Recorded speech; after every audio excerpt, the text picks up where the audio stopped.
چا سره مو چې احسان وکړ نو بیا یې پر مجالسو کې مه ور یادوئ. ځینې خلک داسې وي چې د نورو سره ښېګڼه وکړي یا مرسته ورسره وکړي، وروسته یې بیا په مجلسونو کې او د خلکو ترمنځ ور یادوي او خپل احسانونه پرې شماري. دا کار د ښېګڼې اجر ضایع کوي او هم د هغه شخص چې تاسو ورسره ښېګڼه کړې د هغې عزت ته صدمه رسوي. احسان یوازې هغه وخت خالص وي چې د الله جل جلاله د رضا لپاره وشي، نه د شهرت یا ستاینې لپاره.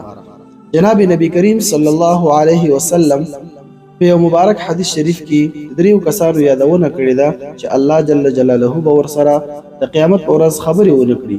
په هغې کې یو شخص منان دی. منان هغه شخص ویل کېږي چې له چا سره احسان وکړي د هغې نه وروسته بیا ورته بار بار ور یادوي. نو مسلمان وروره، د احسان د یادولو پر ځای د هغه شخص لپاره دعا وکړه چې الله جل جلاله دې ورته هدایت وکړي.